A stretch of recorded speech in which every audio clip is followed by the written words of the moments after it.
Hi everybody. I'm making a walnut tart this afternoon, and I suddenly thought this would be a great time to show you how to make pastry, how to line the pie tin, and also how to bake blind. Okay, so firstly the flour. Now for this sort of recipe I'm using plain flour. Of course you can also buy something called high grade flour. Some people say, well, what's the difference? Well, the main difference, it's the high grade there, the main difference is the protein content. The plain flour has a lower protein content, and protein from the flour, when it's mixed with some liquid, forms gluten, which is that sticky, stretchy substance which gives us structure. So therefore the high grade flour is best for making bread because it's got that higher protein content. For things that we want to be tender, crispy, perhaps we use what we call plain flour. Sometimes it's called standard flour or some other names. In other countries they actually are a bit more sensible about it and they call it cake flour or bread flour or so on. Sometimes it's also called the plain flour is called soft flour, and the high grade flour is called hard flour. So that gives you a bit of a tip about the uses of it. So today it's plain flour, lower protein content. And I'm using my trusty Cuisinart food processor, which I've had for about 25 years. It's never given me a moment of trouble. It's a really good, strong motor, so it does does every job I've ever asked for it to do. Flour's going in there. My only food processor before this one, it actually flung itself to the ground in exasperation when I asked it to do something that it was a bit too hard for it. But this one just goes really, really well. So flour in there, pinch of salt, and I'm using unsalted butter. Okay, it doesn't have to be unsalted, but it gives us more control over the amount of salt that's in the pastry. This has been cut into little cubes and chilled, well chilled, so that's all going in there.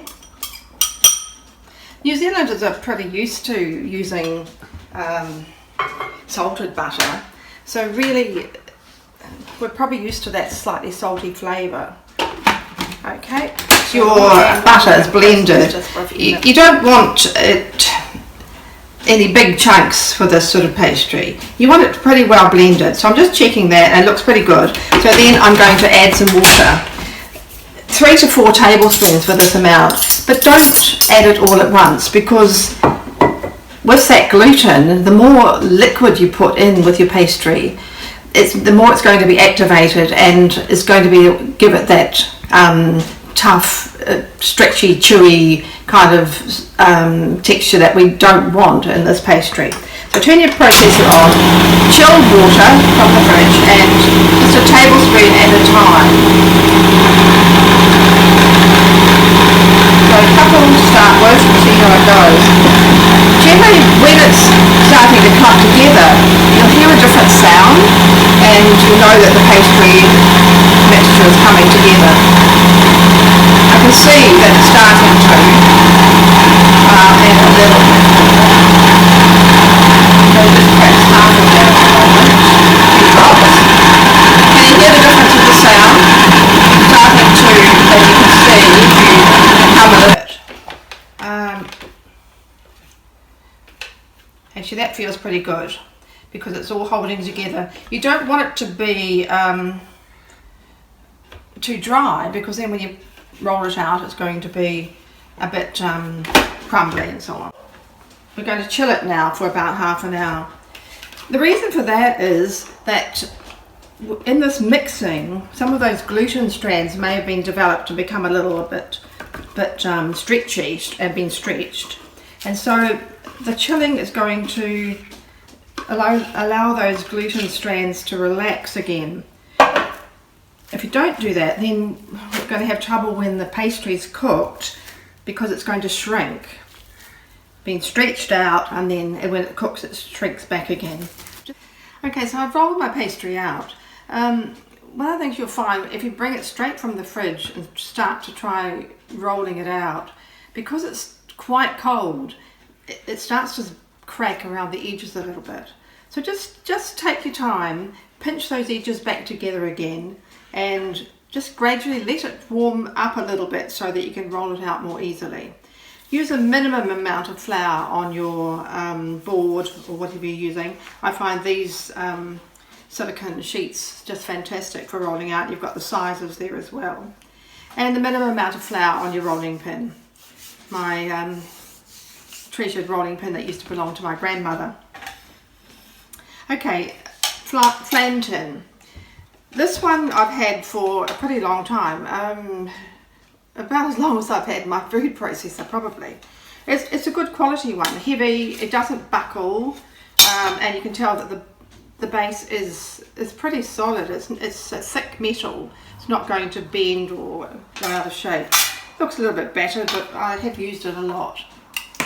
Now I like to spray the inside of my flan tin with some of the cooking spray, but if you don't have that, just some melted butter with a pastry brush, and that just stops your pastry sticking. Alright, so how do we get this into the pastry case? Right, this is where these sheets are actually really useful as well. So bring the pastry up over your rolling pin. Don't try this with one of those rolling pins that are on a swivel, because you lift it up like that and the next thing it's rolled off. So just gradually bring it over. You can always adjust it later, and also the thing is, if something breaks or cracks, you know, don't worry, it can be patched together, because this is going to have a filling on top of it, so no one's going to notice if there's been patches and so on. So just gradually ease it into your tin. You would have noticed that this pastry doesn't have any sugar in it. That's because the filling is quite a sweet one with honey and sugar, and so this acts as a bit of a counterbalance to the sweetness of the filling. So it's just a short pastry with the butter and the flour water. No eggs either.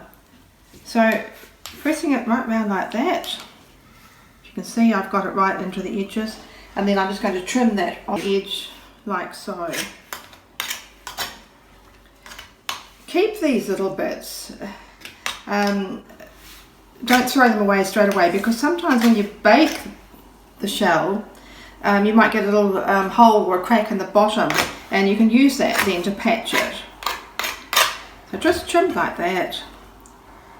That's gone pretty well, and a few light pricks with a fork, not too hard. Try not to go right through, because that makes holes, and then you're going to allow your filling to go through. Now this has to be chilled again for another 20 minutes or so. Same reason again, in that rolling out we might have stretched those gluten strands a bit too much, and so let them relax a little bit so that when we bake it, the pastry is not going to shrink away from the sides. Hopefully it won't too much. Fridge for about 20 minutes, and meanwhile I'll reheat my oven. Now what I did before I turned it on, I put an oven tray in the oven. I don't know if you can see that, but that means that when I put the tart in there, it's on a hot base, and that's going to help the bottom of the tart to cook really, really well. Right, so my tart shell has now been chilled for around 20 minutes in the fridge, and I'm going to line it with a piece of greaseproof paper, like that. And then I'm going to put some pastry beads or ceramic beads inside. Just to weight, the reason for that is to weight the pastry down so that when it's cooking it doesn't bubble up and spoil the shape of the tart. So something like that. So I'm going to pop this as, you don't have these sort of ceramic beads, you can use other things like beans, macaroni, rice, anything that you can use to weight that pastry down. And I have seen a suggestion recently of using white sugar, and the advantage of that is that each time you use it, the sugar becomes a little bit more caramelized, and you have a really lovely toasty flavored sugar at the end of the times you've been using it.